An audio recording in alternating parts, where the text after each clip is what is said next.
Began YouTube channel நேயர்கள் அனைவருக்கும் வணக்கம். இன்றைக்கி நம்ம என்ன பார்க்குறோம்னா, கோயிலில் விசேஷ காலகட்டங்களில் நம்ம திருவிழா அந்த மாதிரி சமயத்துல எல்லாம் மாவிளக்கு வைப்போம். சாமிக்கு தீபம் போடும்போது மாவிளக்கு தீபம் போடுவோம். அந்த மாதிரி போடுறது ஒரு ப்ராப்பரான மெத்தட் இருக்குது. அந்த மாதிரி தான் போடணும். ஆக்சுவலாக நம்ம அடுப்பில் வச்சு பாவு காய்ச்சி அந்த மாவிளக்கு ரெடி பண்ணக்கூடாது. அது பாவு இல்லாமல் எப்படி நம்ம ரெடி பண்ணணும் அப்படிங்கிறத பார்க்கலாம். அதுக்கு நான் 1 டம்ளர் பச்சரிசி நல்லா கழுவி ஒரு 1 ஹவர் ஊற வச்சு அதை ஒரு ஸ்ட்ரெயினர் வச்சு நல்லா ஸ்ட்ரெயின் பண்ணிட்டேன். அதை ஒரு ஒயிட் கிளாத்தில், சுத்தமான கிளாத்தில், நல்லா ட்ரையான கிளாத்தில் இந்த மாதிரி ஸ்ட்ரெயினான அந்த அரிசியை நல்லா இப்படி பரப்பி விட்டுறணும். இப்படி நாமி பிடிச்சோன்னா நமக்கு அரிசி ஒட்டக்கூடாது. ஆனால் அந்த ஈரப்பதம் ரொம்ப காயக்கூடாது. அந்த ஈரம் காய்ச்சா போதும். அது ஆனால் அரிசி ரொம்ப ட்ரை ஆகக்கூடாது. அந்த மாதிரி இருக்கிற அரிசியை எடுத்து ஒரு மிக்ஸி ஜாரில் சேர்த்து நல்லா அடிச்சுக்கலாம். இப்போ இது எப்படின்னா, ரொம்பவும் ட்ரை ஆகிடக்கூடாது. அந்த ஈரம் உணர்ந்தா போதுமானது. ரொம்ப ட்ரை ஆயிடுச்சுன்னா நம்ம மாவிளக்கு ரெடி பண்ண முடியாது. அதனால் அந்த ஈரம் காய்ச்சி அரிசி ஈரமாக இருக்கணும். அந்த ஈரப்பை தான் கையில் ஒட்டக்கூடாது. அவ்வளோதான். பாருங்கள், மிக்ஸி ஜாரில் நல்லா நைஸாக அடிச்சுக்கலாம். நல்லா அடிச்சிட்டோம் அப்படின்னா மறுபடியும் கூட நம்ம போட வேண்டியது வராது. ஒரே இதில் வந்துடும். கொஞ்சம் தான் கப்பி வரும். அதை நம்ம ஒரு ஸ்ட்ரெயினரில் நம்ம நல்லா ஜலிச்சு எடுத்துக்கலாம். இதில் மீதி நம்ம நிறைய செய்கிறோம் அப்படின்னா பாருங்கள், இதில் கப்பியே வரல, கொஞ்சமாக தான் வருது. இந்த கப்பியை நாம் கோலம் போடுறதுக்கு யூஸ் பண்ணிக்கலாம். கோல மாவில் கூட கலந்து போட்டுக்கலாம். இது எறும்பெல்லாம் எடுத்து சாப்பிடும், நல்லது தான். இதை மாவு ஜலிச்ச மாவை காய விடாமல் நல்லா கையில் அழுத்தி வச்சிடணும். அந்த மாவு ஈரமாக இருக்கணும். ரொம்ப ட்ரையாக வர மாவில் நம்ம இந்த மாவிளக்கு இந்த மெத்தடில் நம்ம போட முடியாது. பாருங்கள், இந்த மாதிரி எடுத்து அழுத்தி வச்சுட்டு அதை ஒரு கிளாத் வச்சு நல்லா மூடி வச்சிடலாம். இப்போ நம்ம சர்க்கரை அடிச்சுக்கணும். நான் 1 டம்ளர் அரிசிக்கு 1/2 டம்ளர் சர்க்கரை எடுத்திருக்கேன். நீங்கள் நாட்டு சர்க்கரையும் யூஸ் பண்ணலாம். இதுக்கு எது வேணால் போட்டுக்கலாம். அதோடு நம்ம ஏலக்காவும் 2 சேர்த்து நல்லா நைஸாக அடிச்சுக்கலாம். நீங்கள் உங்களோட ஆப்ஷனல், நாட்டு சர்க்கரை யூஸ் பண்ணுறதுனாலும் அஸ்கா யூஸ் பண்ணுறதுனாலும் உங்களோட ஆப்ஷனல் தான். நான் மாவிளக்கு வெள்ளையாக வேணும் அப்படிங்கிறதுனால அஸ்க சர்க்கரை அடிச்சிருக்கேன்.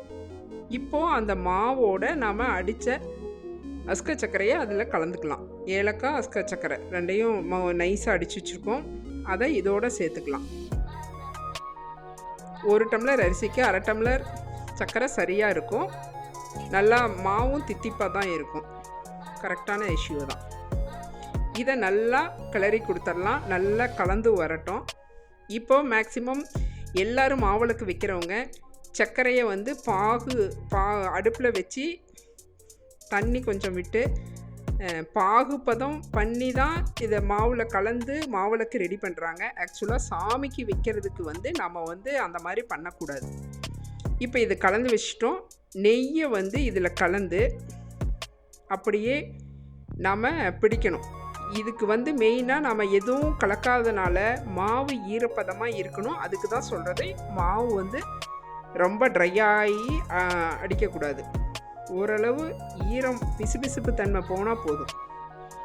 இப்போ நம்ம கொஞ்சம் கொஞ்சமாக நெய் கலந்து நல்லா அப்படியே கையில் பிடிக்கணும். இப்படி நாம்பி பிடிக்கிறதுன்னு சொல்லுவாங்கள்ல, அந்த மாதிரி நாம்பி பிடிச்சா இப்போ கட்டி வரணும். இப்போ அந்த நெய், அந்த ஈரமான அரிசி மாவு இதெல்லாம் சேர்ந்து வர்றப்ப கரெக்டாக கொஞ்சம் கொஞ்சமாக நெய் விட்டு அப்படியே பிசையும் போது அப்படியே மாவு இலகுவாக வரும். ஓரளவு இணக்கமாக வரும். அப்போ நாம் கரெக்டான அந்த மாவிளக்கை நம்ம பிடிக்க ஆரம்பிக்கணும்.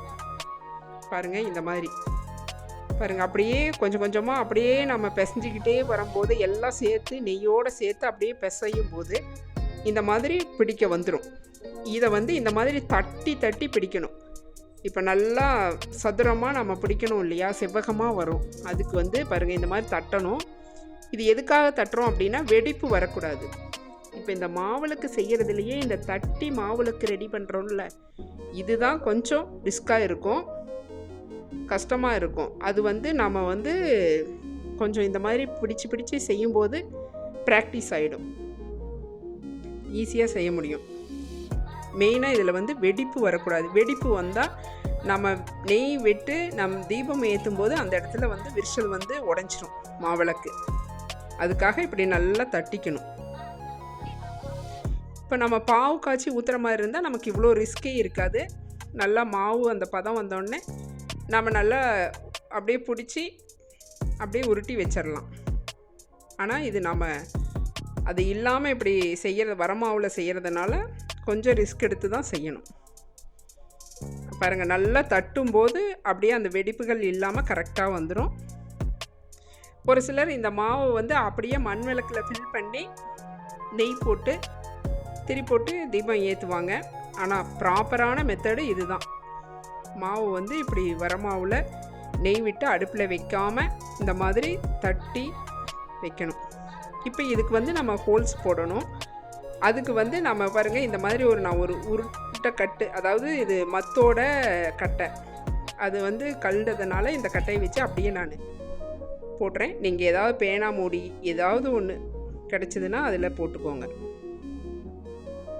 பாருங்கள், இந்த மாதிரி வச்சு இப்படி இது பண்ணிவிட்டு இப்போ பாருங்கள் ஹோல்ஸ் ஆகிடுச்சு. நம்ம நெய் விடுறதுக்கு ரொம்ப அழுத்தி பிடிக்கக்கூடாது, விரிசல் வந்துடும். கரெக்டாக லெவலாக பார்த்து இது பண்ணணும். இதில் நம்ம விரலை வச்சு அப்படியே அகலப்படுத்திக்கலாம். பெருவிரல் வச்சு அப்படியே நம்ம கொடுக்கும்போது அகலம் வந்துடும், வெடிப்புகள் உழுகாது. 1 இன்ச் அளவுக்கு நம்ம விட்டால் போதுமானது. ஹோல்ஸு பாருங்கள், நல்லா அப்படியே தட்டி கொடுத்தா போதும். இந்த அளவுக்கு இருந்தால் போதுமானது.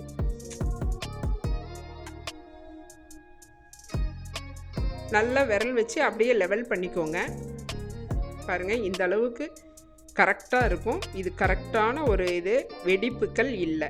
பார்த்திங்களா, நம்ம வர மாவில் நெய் மட்டும்தான் விட்டுருக்கோம். அந்த மாவோட ஈரத்தில் தான் இந்த மாவிளக்கு ரெடி பண்ணியிருக்கிறோம். இது பாருங்கள், இப்படி தட்டில் வச்சு கோயிலில் வைக்கும்போது பாருங்கள் நெய் அதில் விட்டுக்கலாம். கண்டிப்பாக 1 ஸ்பூன் அளவு நெய் அது பிடிக்கும். போதும், அந்த அளவு வச்சாவே போதுமானது. இதில் திரி வச்சுக்கலாம். திரி போட்டோன்னா இதாகிடும். இதே மெத்தடு யூஸ் பண்ணுங்கள். பி குயின் சேனலை லைக் பண்ணுங்கள்.